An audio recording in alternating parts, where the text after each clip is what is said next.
I begin with a poem by Langston Hughes, Dream Deferred. What happens to a dream deferred? Does it dry up like a raisin in the sun, or fester like a sore and then run? Does it stink like rotten meat, or crust and sugar over like a syrupy sweet? Maybe it just sags like a heavy load, or does it explode? We've heard some powerful testimony this morning about the struggles for gay, lesbian, bisexual, transgender rights, including marriage equality. Indeed, same-gender marriage is the civil rights issue of our time. This is a bold claim, one that I announce with conviction in all the power of my being. You may notice I prefer to say same-gender marriage. That's because the issue is not really about sex, it's about love.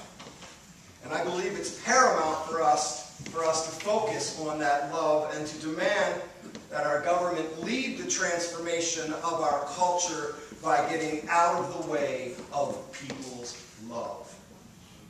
The envelope of justice needs us to lean hard against the crush of intolerance and hatred directed at gays, lesbians, bisexual, and transgender people. Just across the Potomac, in the District of Columbia, justice has been shoved a little closer to wholeness with the legalization of same-gender marriage. On March 2nd, same-gender couples, including our guests this morning, Emerson and Janice, flocked to the courthouses to get their marriage licenses. We heard on the news not everyone was rejoicing. Our own Attorney General released on that very day some rather obnoxious statements. But thank God our new governor reversed them a couple days later. So thank you, Bob McDonald. Despite what puritanical homophobes would have us think, it's important to understand that marriage has a long and complex legal history. Indeed, in early Christian times, marriage was deemed at best an unfortunate necessity. Early Christians believed Christ's return was imminent. And so the Apostle Paul advised people not to marry, because early Christians believed celibacy was the best path for a spiritual life. So in the New Testament it says, if you're not already married, don't get married. It wasn't until the 12th century, 1,200 years, until marriage was listed as a sacrament by the church. It was always a legal, civic responsibility. Here in North America, legal restrictions on marriage came early. Less than 20 years after Jamestown, Virginia made it illegal for whites first to marry Native Americans, and then as some Africans began to buy their freedom, Virginia hastened to make it illegal for whites and blacks to marry. There were restrictions against marrying between economic classes, and the state openly supported church efforts to discourage people of different religions to marry.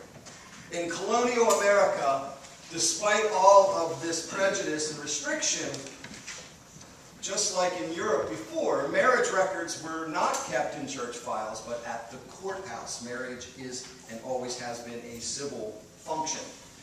In his book, Same-Sex Unions in Pre-Modern Europe, historian John Bosworth painstakingly reveals a whole host of unions for same-gender couples in ancient and medieval Europe.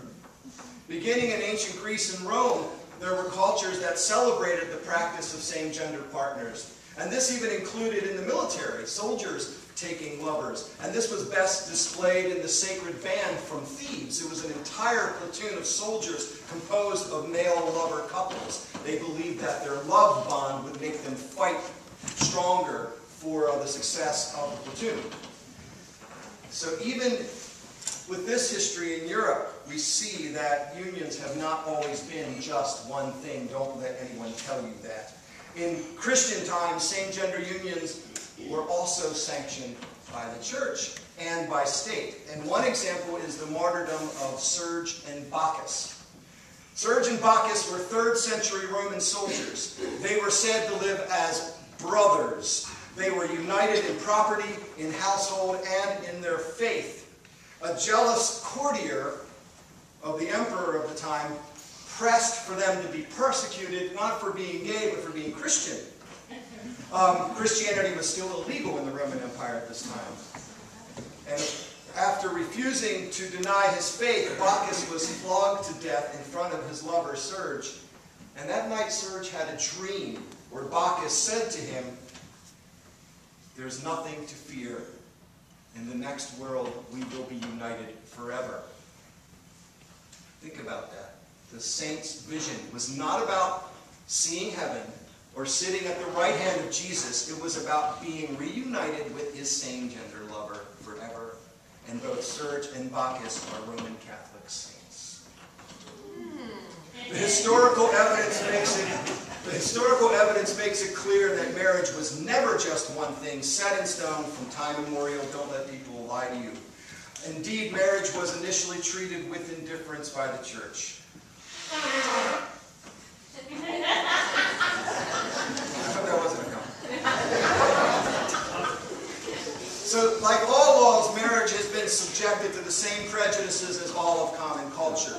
And marriage has changed to reflect a growing expansion of our definition of who are legitimate members of the human family.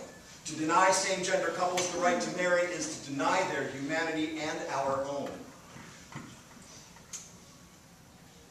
So no matter what our theology or our fears, it is the state, not the church, who grants the marriage license, and as such, in my opinion, due to the Equal Protection Clause of the U.S. Constitution and even a cursory examination of human rights law, it is wrong to deny same-gender couples their right to marry.